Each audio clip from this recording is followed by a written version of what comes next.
Grabar. Bueno, como decía entonces, en el espacio de Minkowski, tomando las 4 coordenadas, 3 espaciales y una temporal, vamos a, en este gráfico que tiene una sola dimensión temporal, representar un suceso.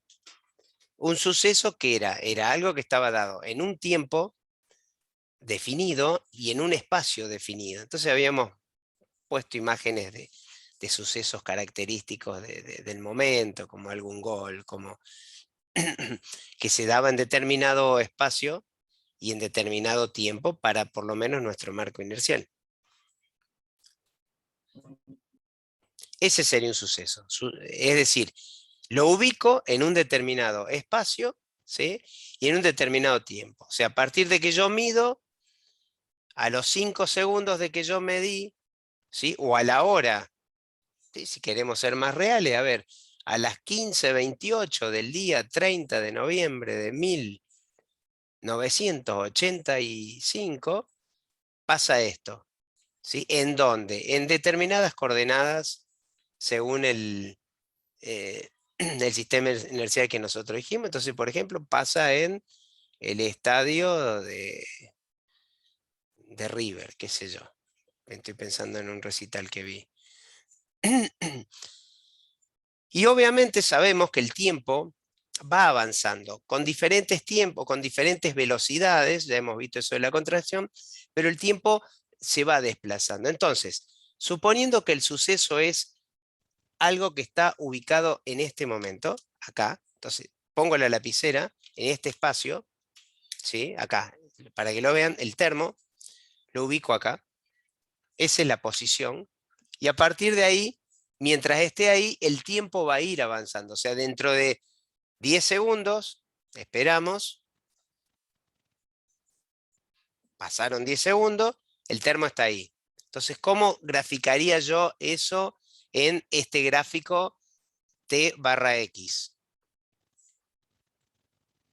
¿Qué opinan?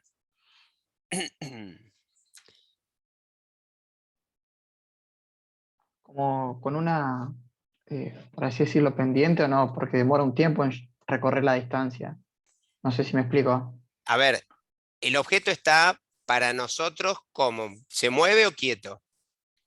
Quieto. No quiero. Entonces, ¿cuánto sería la pendiente de la recta que dibujamos? En el gráfico T barra X. ¿Cómo dibujaría esa pendiente, digamos, o esa recta? ¿Vertical? Claro, porque ¿qué es lo único que varía? El tiempo. Para nuestro sistema de referencia, este objeto en X no se mueve, ni en X, ni en Y, ni en Z, pero no se mueve. O sea, lo único que varía en esta coordenada es el tiempo. ¿Qué podría hacer yo? Posicionarlo a partir de que voy a medir. Es decir, a ver, voy a medir a partir de ahora, ahí pongo el 0 donde yo mido. Activo el cronómetro y empiezo a medir. Y obviamente, ¿qué es lo único que va a ir variando? Esa coordenada, o sea, esa recta. ¿Estamos? ¿Coincidimos en eso? Sí. Sí.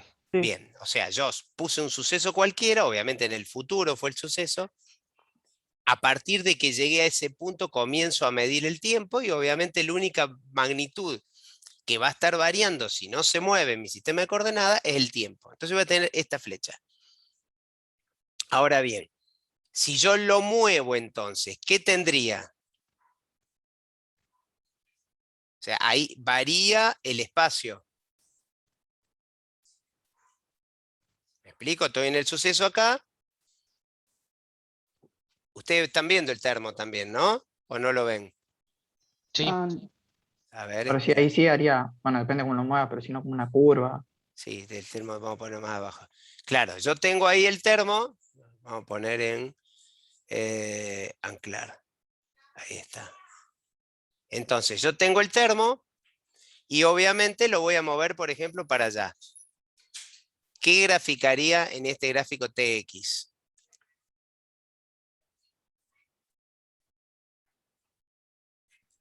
Un área con una curva que va incrementándose. Una curva. No, ¿No sería una recta oblicua, porque Claro, aumenta el tiempo y la X al mismo tiempo. aumenta el X y el tiempo. Si lo muevo a velocidad constante, tengo un movimiento rectilíneo uniforme. ¿Cómo sería esa curva o lo que sea que yo graficaría? Física 1 esto, ¿eh? Varío X y varío T. Entonces, sería esto. O sea, cuando a partir de este punto yo varío con velocidad constante, yo tengo un incremento de X porque me voy alejando de la posición X que originalmente está acá. Yo me alejo de X a velocidad constante y a su vez incrementa T. Porque T siempre se va a incrementar. Entonces tengo esa recta con un ángulo definido. ¿Me siguen? Sí, sí. Bien. Sí. Si voy para el otro lado, ¿qué tengo? Para allá.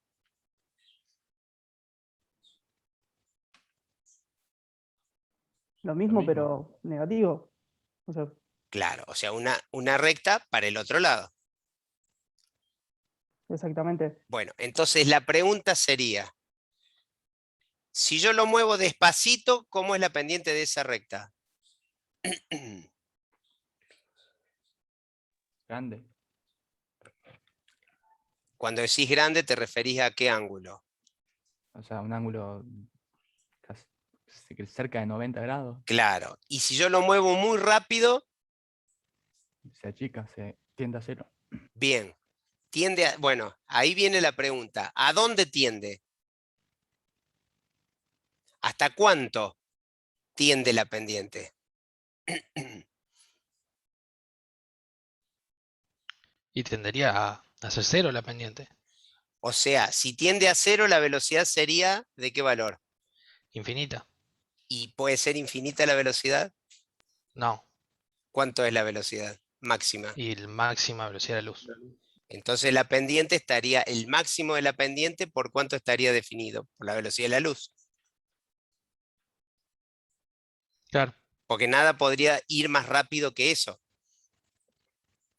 Entonces, si esa es la pendiente de la velocidad de la luz, nada, ningún suceso que se genere en ese, cuando digo ese me refiero a el tiempo vamos a suponer en el tiempo cero, a una distancia X, va a estar al cabo de un tiempo 1, que por ejemplo, ¿dónde estoy con mi lapicerita? Acá. Si este es el tiempo 1, por más rápido que se mueva, en este tiempo 1, el suceso o el objeto tiene que estar de acá a acá, en alguno de estos lados.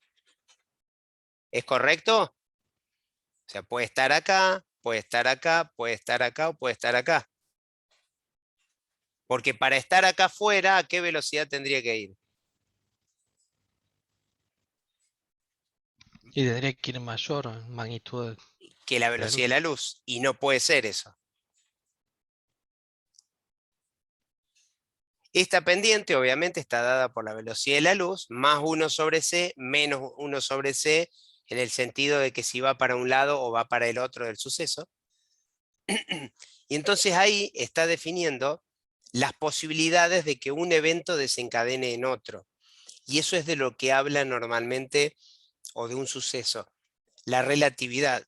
O sea que, dado un suceso, se abre un abanico, el abanico sería toda esta área, de sucesos posibles, pero también dado ese suceso, se abre un abanico de sucesos que no serían nunca posibles.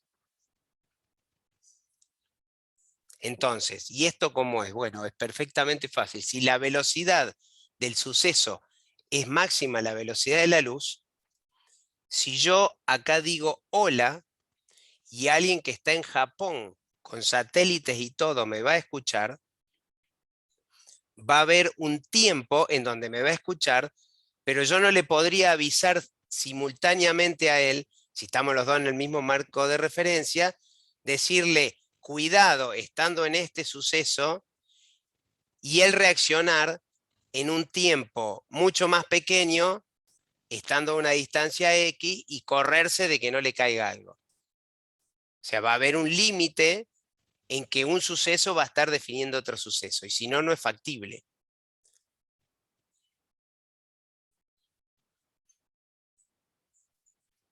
¿Comprendemos? O sea, el suceso S' nunca puede depender del suceso S. Porque no hay forma de que la velocidad llegue a ser ese suceso nuevo, ya sea una información o lo que sea. Un suceso, una causa, no podría ser la causa de la otra si es que no está dentro de esta área. ¿Se comprende ese conceptito? A ver, Sí, entonces acá aparece este famoso juego de qué es lo que yo puedo hacer en el pasado, o qué causa, qué suceso del pasado podría causar cosas del futuro, y tiene que ver justamente con esta pendiente de la velocidad de la luz, ¿sí?, que se define en un espacio, en este caso unidimensional, acá en este caso está bidimensional, o sea, acá tendríamos dos ejes, un X y un Y, por ejemplo. ¿Y qué significa? Que para que un suceso del futuro, de los que está en la zona amarilla, ese del futuro, pase necesariamente, ¿sí?, tiene que haber quedado en parte de la área celeste del pasado. Es un juego para la ciencia ficción, estoy de acuerdo, puede ser. Pero esto es lo que va a estar definiendo entonces que si la distancia que hay entre uno u otro no está dentro de esto, o los tiempos no están, o sea, un suceso acá nunca me podría generar un suceso definido por este criterio. Y eso es lo que define un poquito la relatividad y estos espacios de Minkowski. Que para que algo suceda, tiene que estar comprendido dentro de los márgenes de lo que es la máxima velocidad.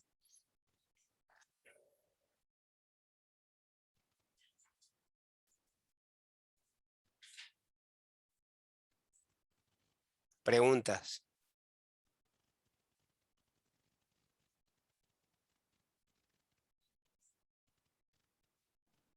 Yo ninguna. Bueno, es como para pensar, para tenerlo, para cuando se armen cuestiones de ciencia ficción. Igual después, cuando entremos en la cuántica, aparece un concepto que rompe con todo este criterio, y por eso cuesta tanto compatibilizar la cuántica con la relatividad en realidad. Pero bueno, es lo que se analiza desde ese punto de vista.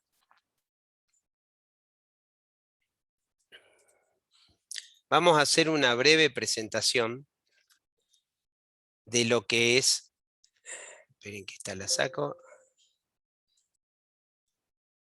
de lo que es la...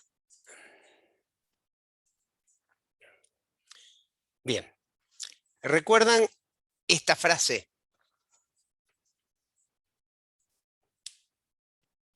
¿La recuerdan?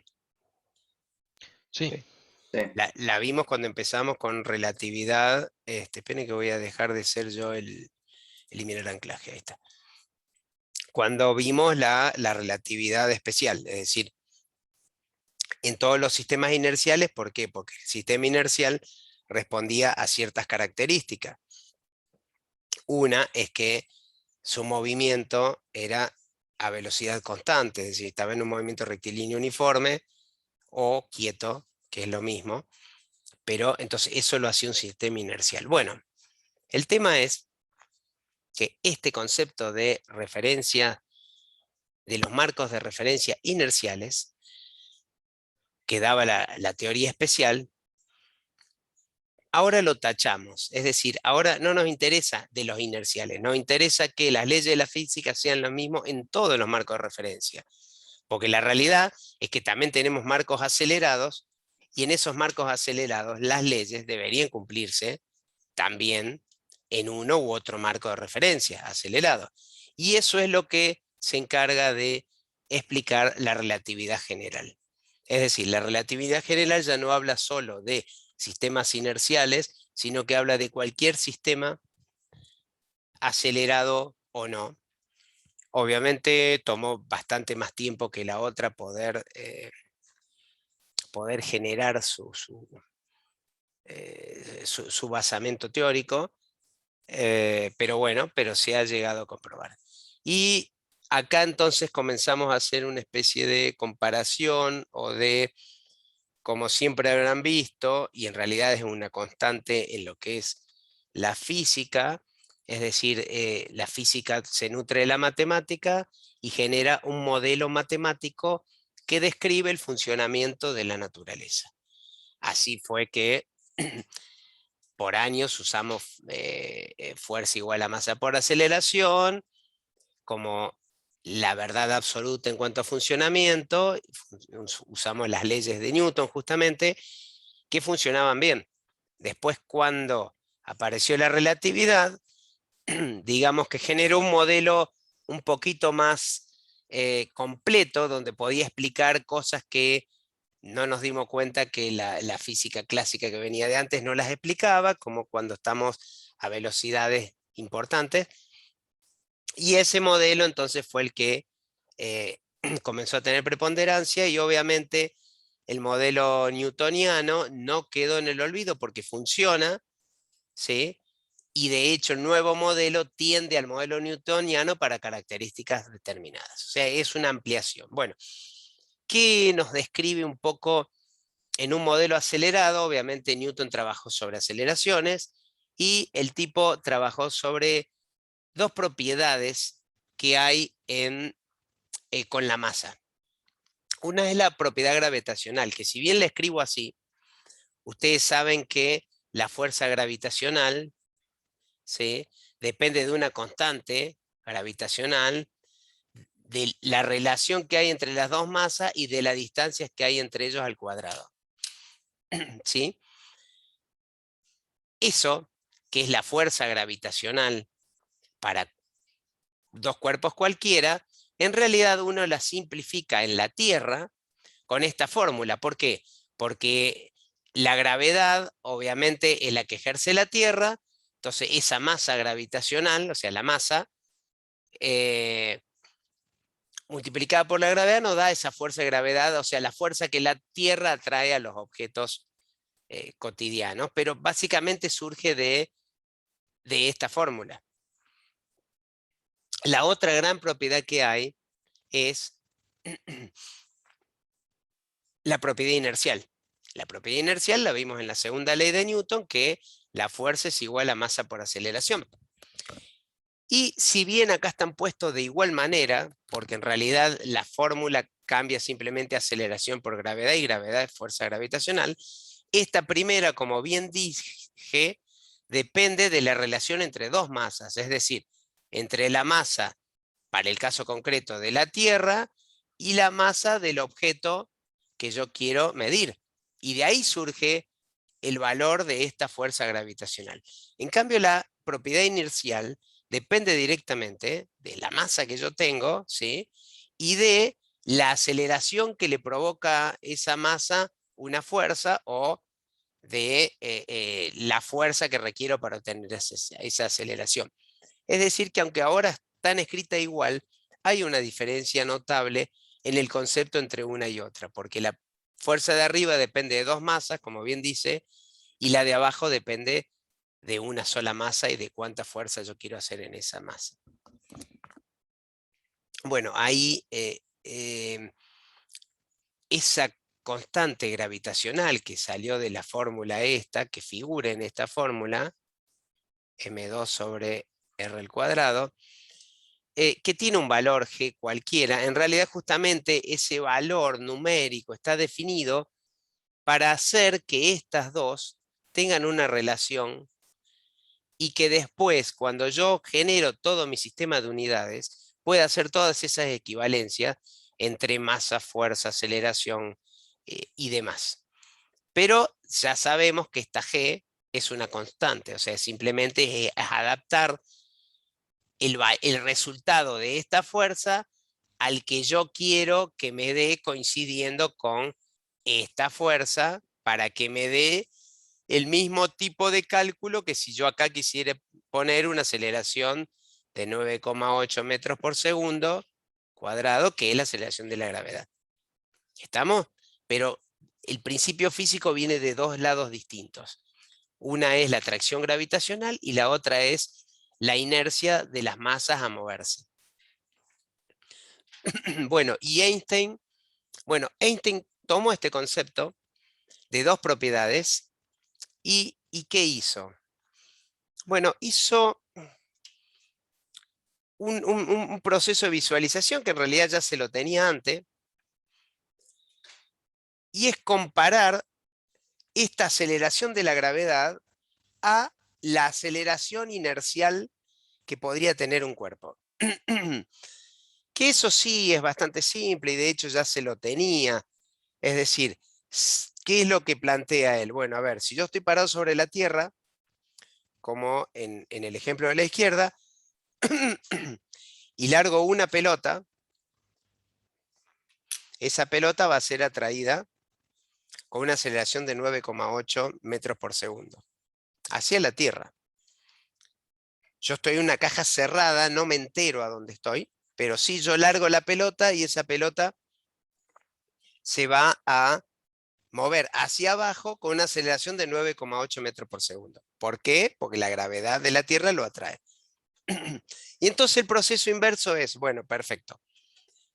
Estas dos, si yo acá en A le pongo una G, la masa es la misma, o sea que esta fuerza deberían ser las dos iguales. Entonces, si yo provocase que esta caja que tengo acá sea acelerada con una aceleración de 9,8 metros por segundo en sentido inverso, es decir, yo vaya hacia allá, mi objeto lo voy a ver y lo voy a ver que se va hacia abajo con una aceleración de 9,8 metros por segundo. Entonces, como yo estoy en una caja en el vacío, en este caso, para que se dé eso, y acá estoy en una caja sobre la Tierra, yo no tendría forma, al no tener referencias, de ver si la que cae es la pelota o me estoy moviendo yo con un sistema no inercial acelerado a 9,8 metros por segundo, es decir, a G, de manera tal que cae la pelota. ¿Se entiende el experimento este? Sí. Bueno. Entonces, acá tenemos la persona en el marco de inercia gravitatorio. Por ahí me adelanto con la explicación. Porque me resulta más cómodo explicarlo y no ir avanzando tanto. Entonces, sabemos que la diferencia es indistinguible, obviamente al no haber ventana y nada, entre este marco y este marco de referencia. Y ahí es donde aparece ahora la segunda parte. Porque, a ver, si con una masa yo no puedo distinguir entre un sistema acelerado o un sistema gravitacional, es decir, si el movimiento de esa masa es por un sistema acelerado como el de la derecha,